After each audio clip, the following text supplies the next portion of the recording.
Eu considero escola, gente, uma gincana. Não sei vocês, mas a gente matricula os filhos da gente numa gincana. Professora e escola pede coisa pra gente toda hora. Não é uma gincana? E não termina tão cedo, viu? Não imagine que termina tão cedo. E por quê? Por que é uma gincana e por que solicita tanto a nossa presença ou mesmo a nossa participação? Por que será? Muda aí. Exatamente porque é um momento de fundir situações. Na palestra anterior eu falei muito sobre a questão da educação informal, que ela é a base de sustentação para nós, sujeitos, virmos para o mundo social. Eu costumo dizer que a escola é o nosso palco social, o nosso primeiro palco social, onde a gente vai trazer o papel de filho e de aprendiz, dessa referência pai e mãe, para o mundo social, onde eu vou dividir o que eu aprendi com 2 anos com os meus colegas e a minha professora. Tudo que eu aprendi, do bom ao ruim, eu vou trazer para esse palco social. Se eu bato, eu vou bater, se eu amo, eu vou amar. Não tem jeito de ser diferente, porque essa criança se referenciou esses 2 anos e nesse momento ela é a grande estrela nesse palco. E essa família está por trás disso tudo, como referência e como a base de sustentação, o Porto Seguro. E por que Porto Seguro? Porque tudo que eu fizer de errado ou certo, eu vou levar para casa. Dentro desse processo da educação informal, onde a espontaneidade está valendo, onde a desregulamentação está valendo, porque existe a descentralização, porque nós somos pai e mãe, ou mesmo que seja só a mãe, não existe uma centralização, porque eu tenho que fazer os 2 papéis, não tem jeito de ser diferente.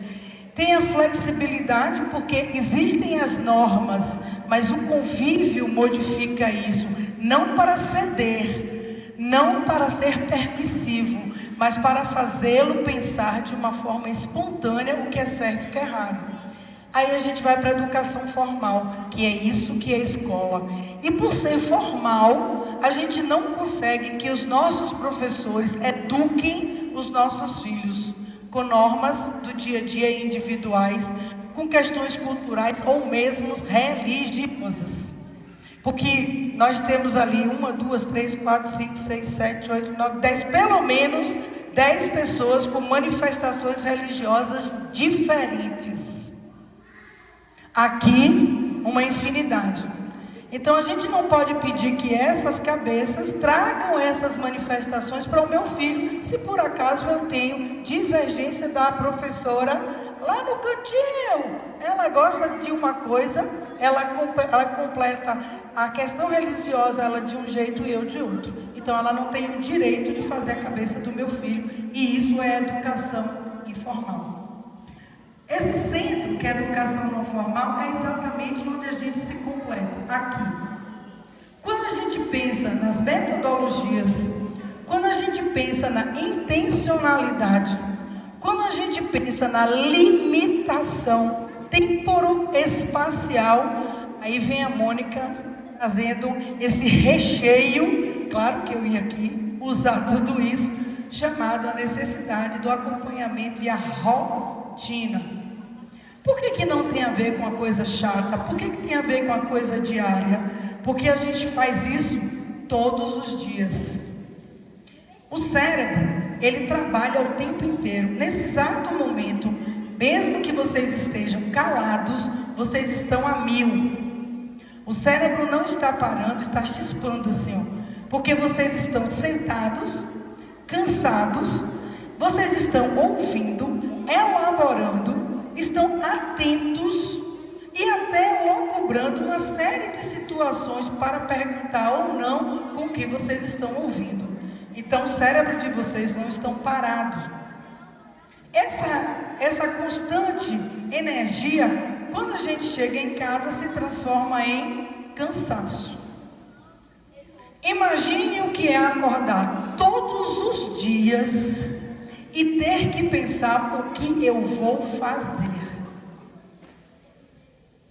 Eu tenho que acordar e fico me batendo de um lado para o outro. Eu troco de roupa ou eu tomo banho? Ah, hoje eu não tomo banho não. Acho que eu vou trocar de roupa. Menino, venha comer. Não, eu vou comer. Mas eu tenho que trocar minha roupa. Você ainda não trocou a farda não, menino? Ah, então peraí que eu vou trocar. Venha comer logo, então eu vou comer. Acho melhor eu ir pegar minha mochila. Você ainda não fez a mochila não? Ainda não, era para fazer? Menino, venha comer, então eu vou comer. E não sai disso. Quanto tempo vocês desgastaram com isso?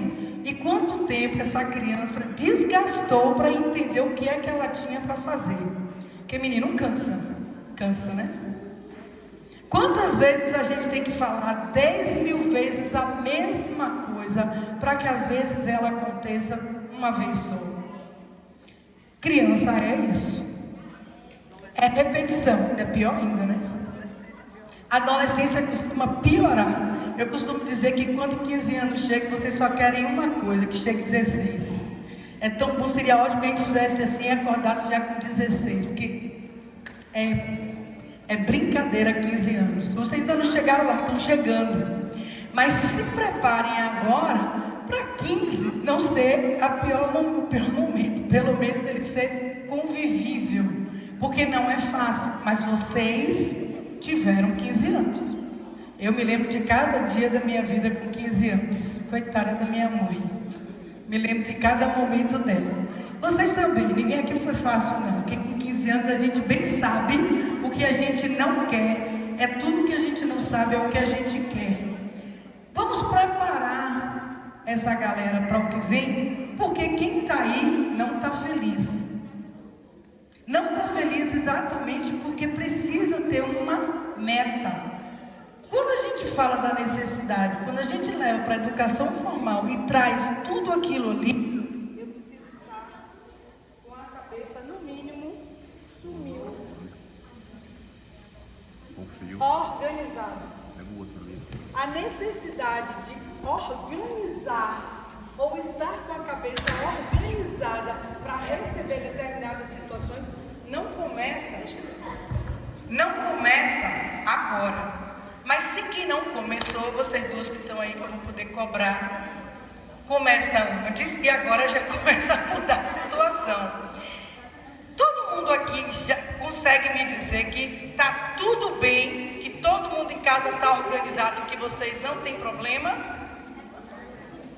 Está todo mundo bem aí? Está precisando melhorar? Então vamos levantar. Levanta aí o povo. Bora, vamos ver se vocês estão dispostos mesmo. Bora. Levanta aí, todo mundo levanta. Deixa de preguiça, gente. Levanta. A criatura ali está toda vestida para ir malhar e não queria levantar. Estou de olho em você, viu? Ó. Olha só. Não é fácil. Falei mais tarde, as tuas testemunhas ali. Criar é possível. E educar é difícil, mas não é impossível. Mas a gente precisa sair do lugar. Porque quando a gente chama na escola para falar, e a mãe fala para mim que não sei o que fazer, eu costumo perguntar, e eu procuro quem? O vizinho? Eu tenho que procurar vocês. A escola só tem a vocês para pedir as coisas. Então a gente vai fazer uma brincadeira que eu quero saber quem realmente está com vontade de mudar. É o seguinte, eu vou contar uma história. Essa história tem 3 ordens. Quando eu falar a palavra direita, todo mundo vai para a direita. Todo mundo sabe onde é a direita? Todo mundo sabe onde é a direita. As mulheres são péssimas, né? Eu olho logo pro relógio. Triste. E eu sou terapeuta, viu? Mas eu tô melhor. Quando eu falar esquerda, é o lado contrário, viu, gente? Todo mundo vai para a esquerda. E quando eu falar tempestade, vocês vão ter que sair do lugar. Ok? Vocês passam para trás da cadeira para brincar também, todo mundo. Shit. Quando eu falar direita, direita, esquerda, tempestade, vocês têm que mudar de lugar. O lugar que vocês vão é com vocês. Posso começar então, né? Vamos lá. Há mais ou menos um mês atrás, eu fui convidada para fazer um passeio maravilhoso, que terminou nisso aqui. Quebrei meu pé. E nós íamos para Porto Seguro, olha que maravilha.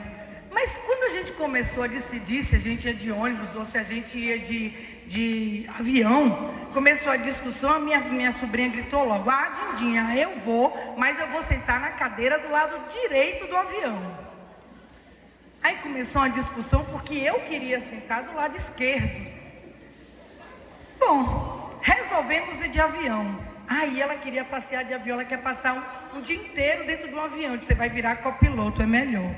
Mas ela me disse uma coisa: ai, Dindinha, sabe o que acontece? Eu tenho medo de uma coisa horrível. Eu tenho medo de tempestade. Olha, e foi complicado, porque a criatura não conseguia me dizer por que ela tinha medo de tempestade. E vocês não sabem o que aconteceu lá em Porto Seguro. A gente resolveu, nós chegamos, né? E tem um negócio lá de um tal de uma balsa. E entra em balsa, sai de balsa, entra em balsa, sai de balsa. É um negócio de doido, viu? E vocês não sabem o que aconteceu.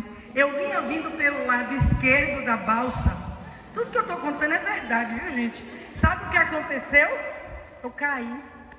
Olha que coisa linda, eu tomei um escorregão e caí, bati aqui. Esse foi o primeiro dia de viagem, que maravilha, né?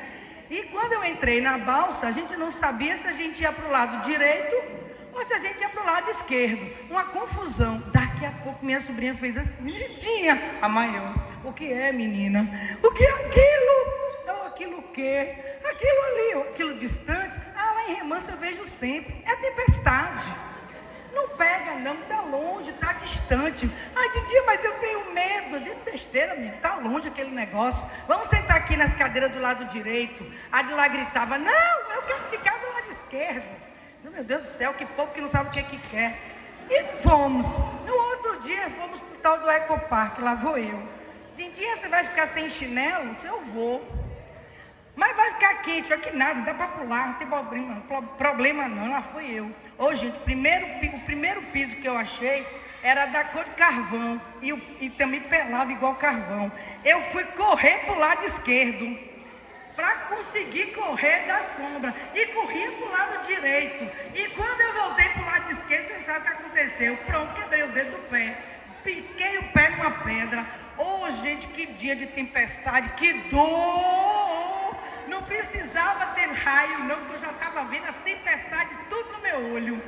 E o povo ainda achou ruim que eu botei o dedo no lugar. Ui, foi tu que botou o dedo no lugar? Perguntou o médico. Eu disse: não, fui eu mesmo. Eu, botei no lugar. E de noite, quando a gente voltou do eco, de novo, aquele medo horroroso. Dindinha, o que é aquilo? Menino, é tempestade.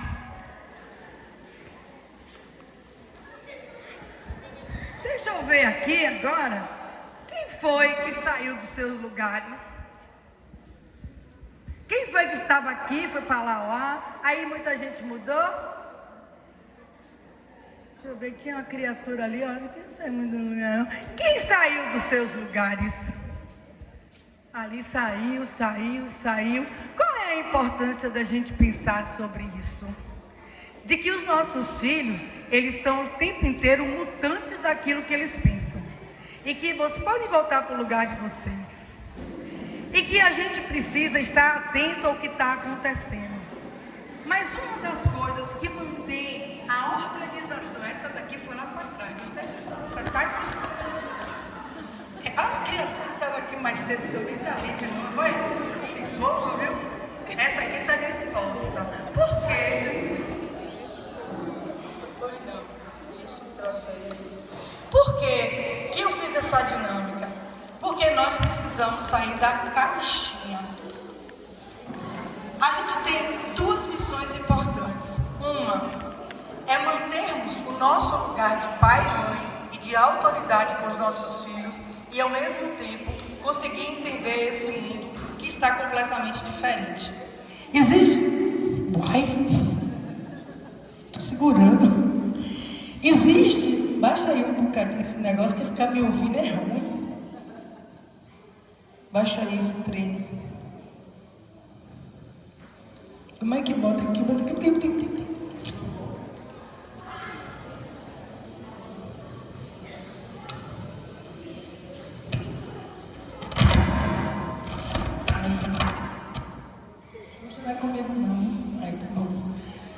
ser Xuxa. Onde é que eu tô? Passa aí.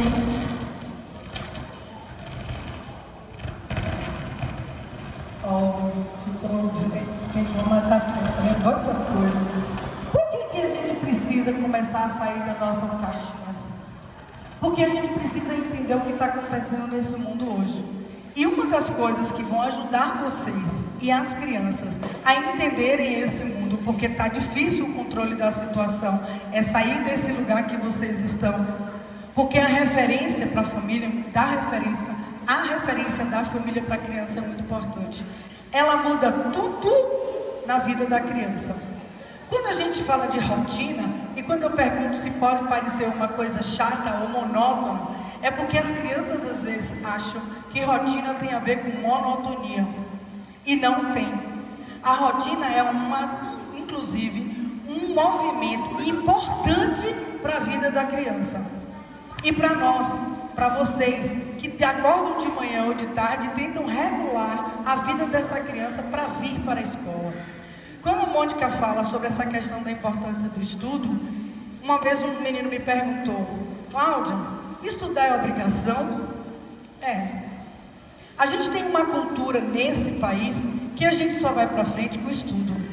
No mínimo, a gente tem que ter um 2º grau, não tem jeito. Se eu consigo isso, depois eu decido o que fazer da minha vida. Não tem outra forma de crescer. Essa é a cultura do nosso país. Então, inicialmente, é a única responsabilidade e a primeira que os nossos filhos têm. E isso deve ser passado exatamente com a possibilidade de chegar cedo, vir à escola, fazer as tarefas, se responsabilizar, inclusive, por cada responsabilidade do estudante. Isso é rotina. Ter um quadro de rotina visível faz parte e é benéfico para vocês e para eles. Por que visível? Porque a rotina deles é cobrada por vocês auditivamente. E isso é extremamente cansativo.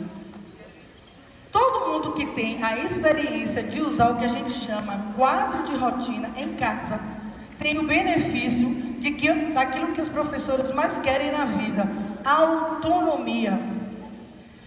No 2º ano, a criança começa a fechar um ciclo que se completa praticamente no 3º. O 4º e o 5º é a preparação para o 6º ano, que não é fácil para ninguém.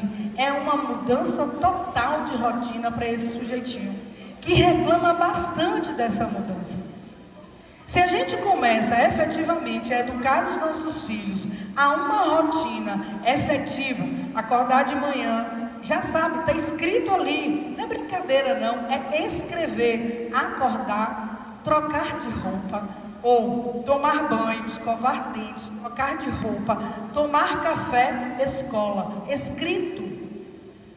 Porque na hora que ele chegar de pijama, você só vai dizer: vá para o quadro. É uma semana só lembrando a ele o quadro. Você vai parar de chamar o pijama, você vai parar de chamar o café, você vai parar de chamar a mochila, você vai parar de perguntar se ele já está na hora de ir. Efetivamente, vocês param de cansar essa relação, que já é cansada por si só. Quando você apenas diz a ele: vai para o quadro, em uma semana ele memorizou. E ele começa a automatizar. Mas quem conhece menino sabe que menino é descarado, né? Menino é gente, né? É tudo mesmo jeito desse mundo. Aí, com uma semana depois, ele já está fazendo tudo diferente. Por que ele faz isso? Porque ele quer testar vocês. Porque durante todo o tempo da vida da gente, nós testamos os nossos pais. Porque são eles que validam a minha atitude. Se eu faço algo de errado e meu pai bate palma, ele está validando a minha atitude. Se ele diz não, ele está me fazendo repensar, não validou e eu vou ter que refazer. Posso até insistir, meu pai insiste em dizer não, eu não faço mais. Isso é aprendizado. E é assim que funciona. Por isso que a rotina, em uma semana, é instalada. Eu tenho relatos de meninos dentro do Fundamental 1 que fizeram isso com 2 semanas. Nessa terceira semana, teve a visita de uma tia, que a mãe tinha saído e ela ficou em casa com as meninas. Ela chegou na hora que as meninas chegaram na escola, que ela foi pegar, e já foi metendo a mão na televisão. A menor disse: minha tia, meio-dia aqui em casa, não se liga a TV. Oxi, por que não? Olha a rotina. A minha mãe combinou com a gente que não se liga. E ela teve que respeitar, porque aquela rotina, naquele momento, era fundamental para a continuidade do processo. Ela tinha que chegar em casa, trocar de roupa, tomar banho, trocar de roupa, sentar, almoçar, descansar, para alguns dormir. Ah, meu filho é preguiçoso, gosta de dormir meio-dia. Isso não é preguiça. Isso é necessidade de algumas pessoas, o corpo pede por isso, e seria muito interessante, né, Mônica, que a gente conseguisse fazer isso, porque eu almoço em 30 minutos e começo a trabalhar. Mas é importante que o almoço se pare, para poder se fazer a digestão. O cérebro precisa parar, senão ele fica trabalhando em 2 momentos, fazendo digestão e raciocinando para outras coisas. Isso é cansativo. No momento em que ele dorme, automaticamente paralisa, ele está pronto para o processo de aprendizagem. Ele vai começar a repetir. Hoje, a gente precisa entender que no segundo ano, 2 horas de estudo, até o 9º ano, 4, 5 horas de estudo. Por quê? Porque o nível de exigência que não é da Girassol, mas que a Girassol cumpre como sendo algo de um ministério, que é um país, que às vezes a gente fica muito isoladinho no nosso campo, achando que isso é dessa escola, mas nós, rede privada, temos patrão. Eu tenho a secretaria, o Ministério da Saúde, a Mônica tem o Ministério da Educação, e se a gente não cumpre isso, nós não somos reconhecidas, e esse currículo está difícil. Acho que a Mônica, como educadora, sabe disso. E sabe o quanto esses meninos têm penado por conta disso. E muitos me perguntam: eu preciso passar por tudo isso? A única coisa que eu posso dizer é: cresça, se forme, vire ministro da educação, que tem meu apoio. Porque a gente não pode mudar daqui de baixo. Seria bom se repensasse tudo isso, mas não é a realidade. E quando a gente tem essa rotina a se seguir, isso não fica tão pesado. Mas isso tem que ser instalado, porque vocês acreditam que essas crianças fariam a opção de estudar espontaneamente? Alguém aqui acredita que um ou outro vai espontaneamente fazer tudo isso? Não. Porque existem coisas boas no estudo, mas existem coisas muito chatas. E entender isso é simplesmente sair da caixinha e só exigir. Então, se o meu filho é muito bom em matemática e não necessariamente em português, ele vai precisar estudar português. Tem crianças que pegam com facilidade, mas uma coisa, e isso eu passei na pele, é o Fundamental 1. Outra coisa é o Fundamental 2. O nível de conteúdo é maior e por mais que ele só ouvindo ou participando da sala, ele vai conseguir pegar, não dá. Porque existe, quando a gente fala de conteúdo, são informações que precisam ser processadas e em uma aula só ele não vai conseguir dar conta disso. Aí a gente volta para a rotina. Ele estudando durante 5 horas à tarde e dentro de uma rotina, inclusive com as coisas que ele tem que fazer, porque eu acho interessante o esporte, muitas vezes o reforço, que cuidado com isso, cuidado com reforços e bancas, muito cuidado, porque muitas vezes a gente não cria no indivíduo, não são mais são crianças assim, autonomia. E aí me pergunto quantos alunos você tem? Vocês são quantos? Não, você é quantos? Você é quantas pessoas? Você é uma só. Imagine que na sua sala de 24, todos faça o reforço. Ela vai dar conta de ficar com 24 meninos ao lado fazendo aquele exercício naquele momento? Criou-se uma dependência. Cuidado com reforços e cuidado com bancas. Eu não sou nem contra nem a favor, eu acho que tem que ser gerenciado para que a gente não crie dependências, porque lá na frente isso vai ser mais complicado. Menino é vício o tempo inteiro. O tempo todo, as crianças se agregam a vícios o tempo todo porque é melhor. Quem não gosta de zona de conforto? Todo mundo. Mas quanto mais a gente está em zona de conforto, menos a gente cresce. Por que hoje a gente fala de longevidade com a idade, com idosos? Porque os idosos estão buscando o quê? Novas atividades para eles. Viagens, línguas, buscando coisas e metas diferentes, até voltando para a faculdade. Por quê? Porque o que cria a longevidade não é ficar em casa sem fazer nada e viver o tempo inteiro numa monotonia, mas é estando em atividade. Mas zona de conforto todo mundo gosta. Então, quando a gente tira esse sujeito dessa zona de conforto, ele cresce. Se a gente mantém, ele estabiliza, ele estagna. Então, cuidado com os reforços, cuidado com as bancas. Em Salvador, banca é uma coisa, reforço é outra, viu, gente? Por isso que eu estou usando esses dois nomes. Banca acompanha os exercícios, reforço trabalha os conteúdos que não foram ainda apreendidos pelas crianças. Então a gente usa esses nomes diferenciados. Essas referências é que vão fazer a diferença na sala de aula. Eu falei isso das crianças pequenas, eu falei da necessidade da educação e agora eu falo do peso de vocês. Até 13, até o terceiro, quarto, as crianças entendem que elas estudam para vocês. Até o terceiro e quarto, por aí, estudam para nós, os pais. A partir do quinto, do sexto, eles começam a entender que eles estão estudando para eles. E é importante que vocês deixem claro que a única pessoa que ganha com o processo da escola e estudar são eles. Essa responsabilidade, como referência da família, muda o status e a ação desse indivíduo.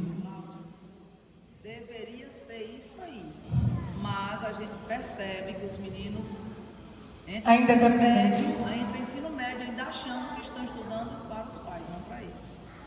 O que está mudando? O que está mudando? O que não está se encaixando para as coisas trazer para os meninos uma responsabilidade maior? Hoje a gente ouve Cortella falar o quanto essa juventude está frágil. Vocês concordam com isso? Cheias de mimimi. Vocês concordam com isso? E o que está acontecendo para isso? Quem sabe me dizer? Diga aí, mãe.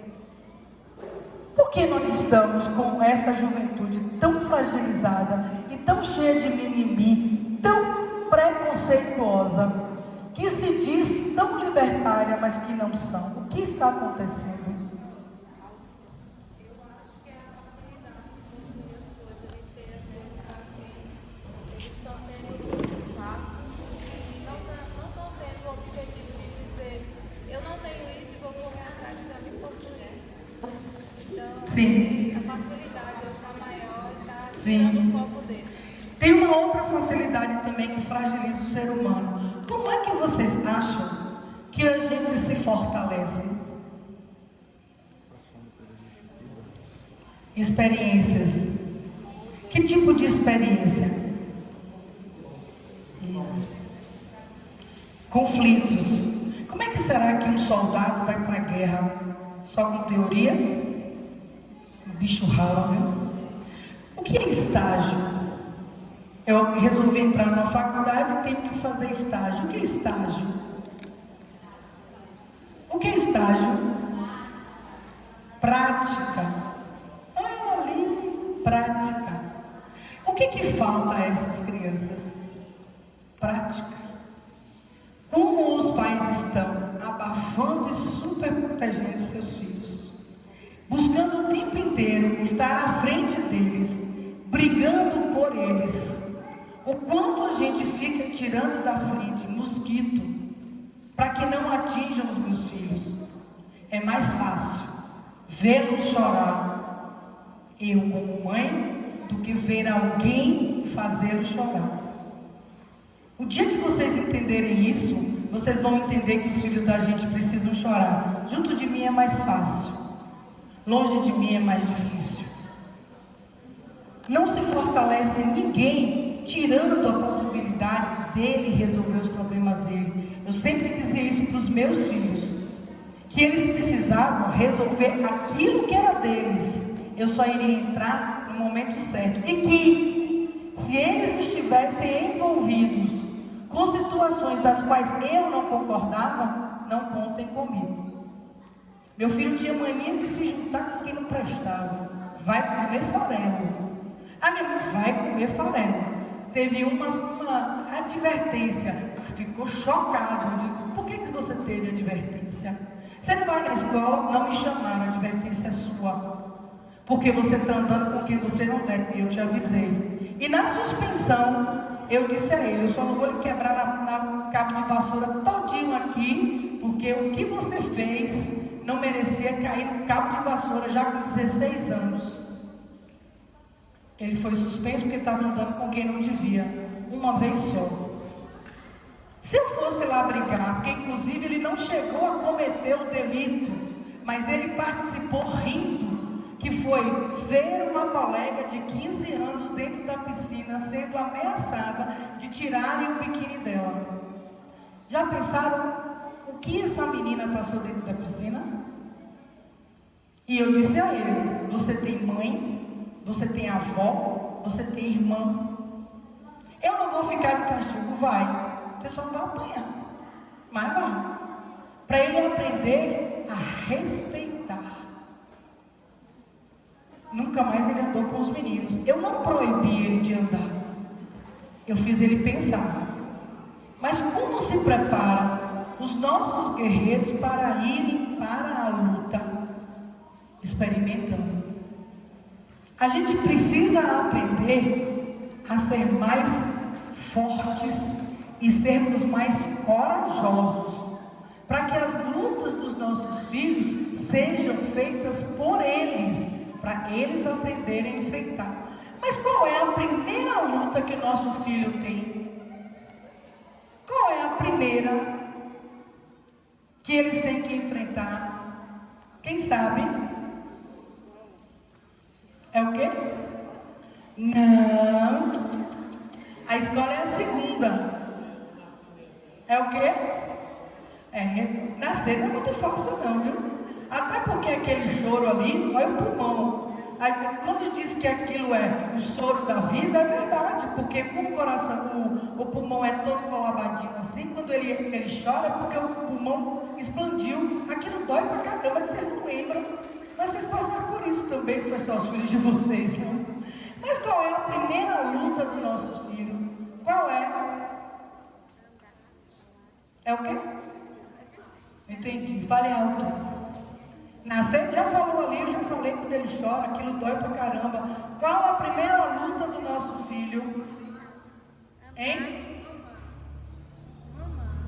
Não, que mamãe é bom, segundo Freud, aquilo ali dá um tesão retado, é bom pra burro. É o primeiro prazer. Não. Não. Qual é?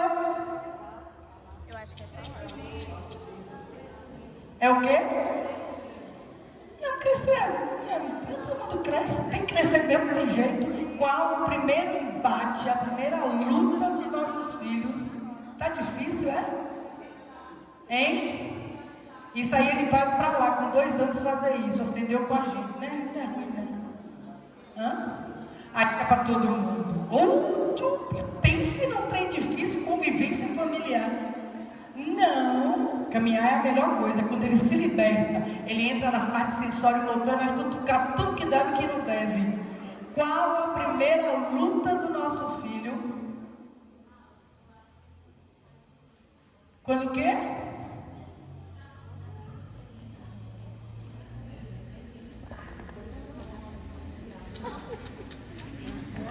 Qual o nosso primeiro embate, a nossa primeira luta? Ninguém sabe? Meu Deus do céu, que maravilha! O mundo foi salvo quando ela recebe o não. É a primeira luta dos nossos filhos, porque ele tem direitos, e quando você diz não, ele vai dizer: mas eu quero. E você faz o quê? Ai, pai, adorei, vai ficar querendo. A resposta certa é essa. Vai ficar querendo. Porque é o primeiro momento que ele vai entender que ele vai precisar pensar para lutar e conseguir o que ele quer. Aí eu caio no que você falou, as facilidades da vida. É essa luta que começa aonde? Em casa. Quem é o primeiro combate? Nós, os pais. E se a gente decide que a gente vai dizer sim, como que os nossos guerreiros vão para o mundo social? Frágeis. Quem ensina eles a empunhar realmente a espada da coragem para ir para fora? Somos nós, dizendo não. E aí eles começam a luta deles. E a resposta é essa: vai ficar querendo. Fácil, fácil, fácil. Muda aí, pronto.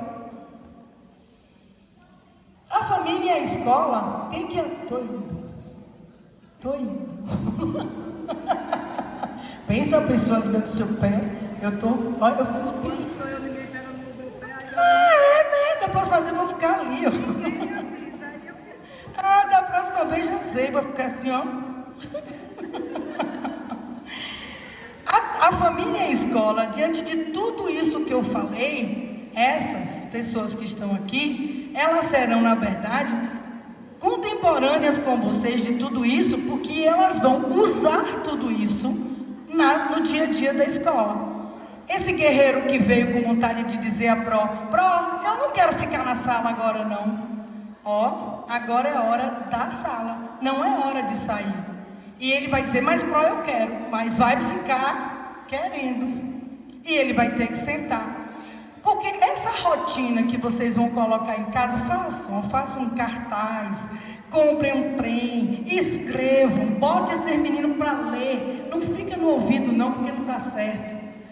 Essa rotina que vocês implementaram em casa é a rotina que tem na escola. Tem como não ter rotina na escola, Mônica? Como é que se leva um processo formal de aprendizado sem rotina? Como é que se leva um aprendizado sem rotina? Vocês sabem como é que o cérebro aprende? Vou mostrar para vocês daqui a pouco.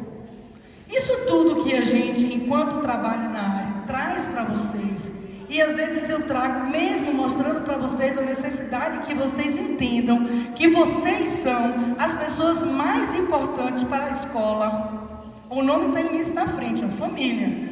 A gente vem depois. Que vocês são as pessoas mais importantes dentro dessa história, porque tudo que a gente faz aqui, vocês já fomentaram em casa.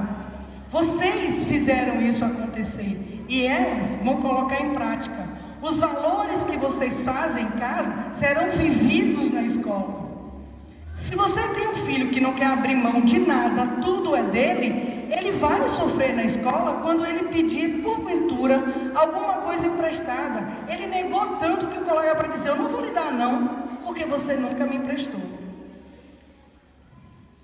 Onde foi que ele aprendeu a não emprestar? É tudo seu, viu, meu filho? Não dê a ninguém. A mãe fala assim? Não, mas a atitude por vezes sim. Ser egoísta é a coisa mais fácil do mundo. Saber dividir é a coisa mais difícil do mundo. Ainda mais no mundo de hoje. E isso está sendo complicado até para conviver socialmente. Mas é importante que a gente ensine os filhos da gente a viver socialmente. Que é uma outra e uma das segundas barreiras que a gente vai ter, porque eu vou ter que respeitar você para você poder me respeitar. Aí vai começar a luta social, porque eu só vou conseguir conviver, eu só vou estar aqui se eu respeitar vocês.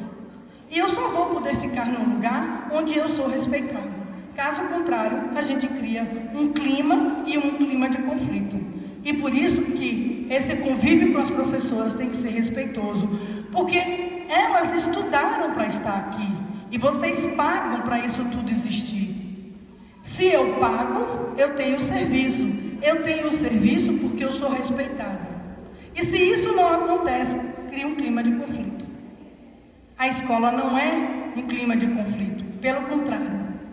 A família é exatamente isso aqui, é a continuidade daquilo que vocês acreditam. Pregar que a escola é importante, não financeiramente porque eu estou pagando, mas porque é importante para eles, é a primeira coisa que vocês têm que fazer. Vindo, acessando para saber o que está acontecendo, vendo se estão sendo feitos os exercícios, porque, bote aí, pronto. Agora solte. Por causa disso que tudo isso tem que acontecer. Como será que o nosso cérebro aprende? Vamos ver. Aqui na frente fica a nossa memória de trabalho, onde estão todas as informações de que a gente tem consciência nesse momento. Já a memória de longo prazo está espalhada por todo o córtex cerebral e tudo está conectado pelos mais diferentes caminhos. Vamos ver isso mais de perto. O ambiente externo envia estímulos o tempo todo para o nosso cérebro, através dos 5 sentidos. Alguns desses estímulos chamam a nossa atenção e são filtrados para dentro da memória de trabalho. E essas informações do ambiente que foram para a memória de trabalho funcionam como verdadeiros ímãs. Eles trazem informações que são relacionadas lá da memória de longo prazo. E nesse momento a mágica acontece. Quando a gente raciocina, as informações novas e as antigas começam a se conectar. Quando você repete o processo, recebendo estímulos, trazendo os mais interessantes para a memória de trabalho e raciocinando sobre eles, as conexões se fortalecem. Com mais repetição, as conexões vão ficando cada vez mais fortes. Até que chega uma hora que as conexões transformam aquelas informações que antes eram novas. E aí, elas passam a fazer parte da nossa memória de longo prazo. Ou seja, agora elas são informações que você já sabe.